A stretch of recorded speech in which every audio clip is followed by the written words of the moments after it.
Bonjour les amis, bonjour tout le monde. Je voudrais laisser un petit message ici à Bandakani. Envoyez ce message à Bandakani. Dites ceci à Bandakani. Bandakani. Ce n'est pas parce qu'on crie beaucoup à la télévision qu'on a raison. Ce n'est pas parce qu'on vient mentir avec des petits biscuits qu'on a raison. Ce n'est pas parce que on a absolument besoin d'avoir raison qu'on doit mentir et jouer les savants. Dites à Bandakani que M. Bandakani, lorsqu'un président d'un parti politique qui serait à la solde justement de l'Occident, ou un acteur politique, président d'un parti politique, vient l'accuser dans une télévision au Cameroun, et que ceci ne dérange pas le journaliste Bouba Ngomna, je dis encore que ceci mérite une poursuite judiciaire. Une déclaration gratuite, infondée et qui ne se base sur rien.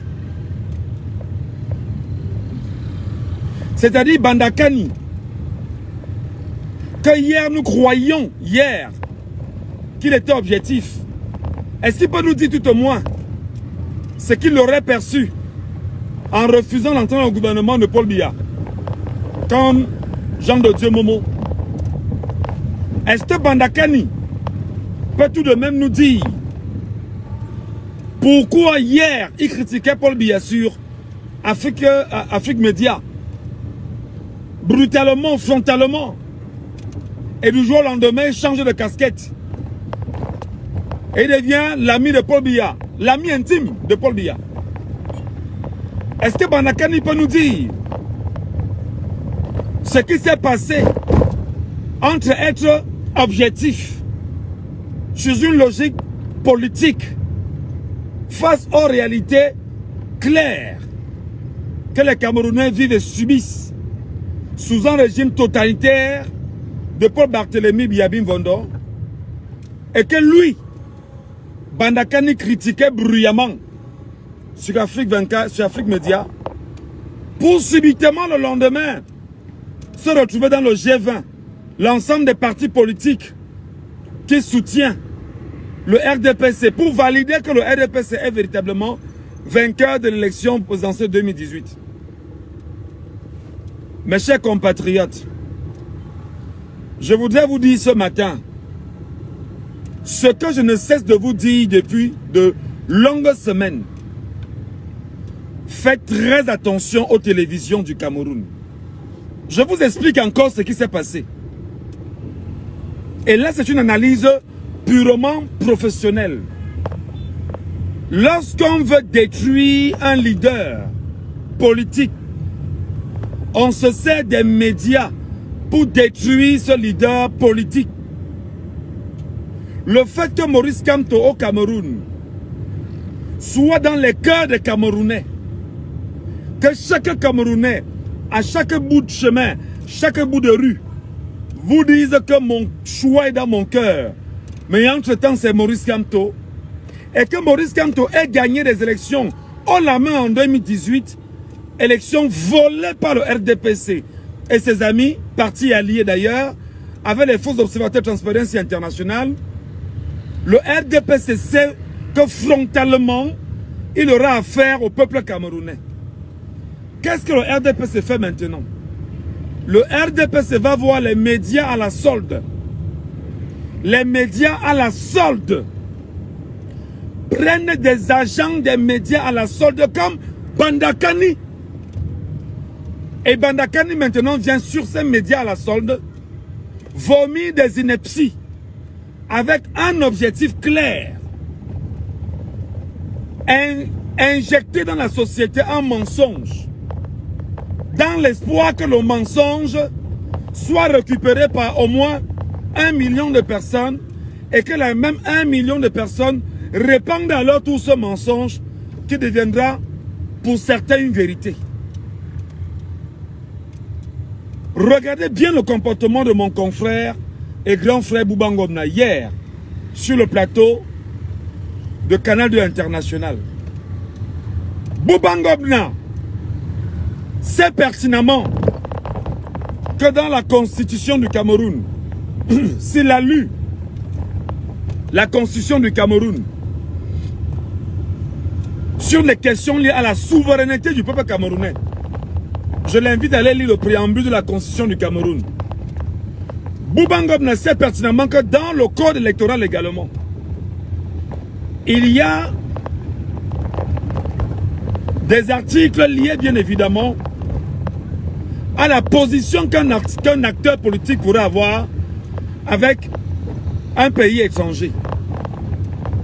Bouba Ngomna, le sachant, n'a pas demandé à Bandakani: est-ce que vous nous faites une déclaration gratuite ou alors vous avez des éléments fondés sous la main qui vous permettent d'attester que Maurice Kamto est un agent à la solde de la France. Pendant au moins 15 minutes, Bandakani a débité. Bouba Ngomna était calme et Bouba le laissait faire. Bouba ne disait rien. Jusqu'à ce qu'il a fallu que Maître Assad intervienne pour dire: ben dis donc, que ce soit un parti politique, si c'était un communicant, on comprendrait. Mais que ce soit un président de parti politique qui n'a pas d'élu, peut-être il va aussi acheter les élus comme certains, ou voler les élus comme certains le disent. Qu'un militant, président de parti politique, Bandakani, s'arrange précisément à dire que Maurice Kamto appartient à ses maîtres français. C'est Maurice Kamto qui est allé rendre compte de l'organisation du grand dialogue à Paris, à Macron. C'est Maurice Kamto qui est parti s'asseoir avec Sarkozy sur la question du gisement de gaz et de pétrole à la frontière Guinée équatoriale. C'est Maurice Kamto qui est à la SNH et qui va chaque mois dormir dans des suites flottées à Paris pour pouvoir rendre compte de ce que c'est que le pétrole camerounais. C'est Maurice Kamto qui est le ministre des Finances qui doit aller chaque année en France faire l'état des ressources camerounaises en France. C'est Maurice Kamto qui est allé, qui n'a jamais pris la peine de dénoncer le franc CFA. C'est Maurice Kamto qui est allé signer des accords avec la France pour se protéger soi-même. Que Bandakani arrête sa fanfaronnade. Si Bandakani estime que parce qu'il lit des articles sur des questions liées à l'actualité internationale, qu'il pourrait bien sûr venir manipuler les Camerounais à sa guise. Monsieur Bandakani, je m'appelle Michel Gadjou. Je ne veux pas que tu t'intéresses à moi parce que je m'intéresse à toi parce que tu es venu justement injecter sur la place publique un mensonge outrancier. Et le but en même temps, c'est d'amener les Camerounais à débattre d'un mensonge. Mais non, je suis venu te faire savoir que je vais déconstruire ton mensonge maintenant. Bandakani, comment tu es arrivé à créer ton parti politique? Quels sont les accords que tu as eu avec le régime pour créer ton parti politique? Le régime est un régime pro-français ou pas.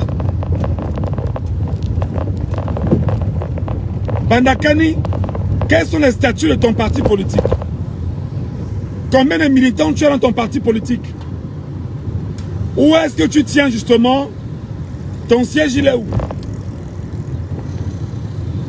Tu n'es qu'un râleur en réalité. C'est-à-dire que tu n'es qu'un agent du même système qui a pour mission de se retrouver sur des télévisions le dimanche pour défendre les positions d'un système de grabataire, totalitaire, dictatorial et faire croire aux Camerounais que ton but est de venir défendre les Camerounais. Qu'est-ce qui s'est passé avec 15 millions au lendemain des élections présidentielles? Qu'est-ce qui s'est passé avec 15 millions? Quels sont les agendas que tu as reçus pour diaboliser l'opposition au Cameroun, notamment Maurice Kamto? Quelles sont les dernières rencontres que tu as eues avec certains pontes du régime qui estiment que ton travail n'est pas satisfaisant? Bandakani, je te cite nommément pour que tu comprennes fondamentalement que les médias là, moi j'y suis, ça fait 22 ans. Je connais profondément ce que signifie la manipulation de l'information par les médias, par les acteurs des médias, par les intervenants dans les contenus de médias. Et tu es dans le rôle justement voulu par le régime, détourner les attentions, mentir les Camerounais, parce que tu es conscient, Bandakani, que ce régime a tout fait pour avoir un peuple d'abrutis, pour avoir un peuple d'analphabètes, et avoir des idiots qui vont venir s'asseoir sur les plateaux de télévision pour tenter de détourner l'attention des Camerounais. Et tu es dans cette entreprise-là, Bandakani. Voilà mon message de ce matin. J'espère que tu l'auras entendu.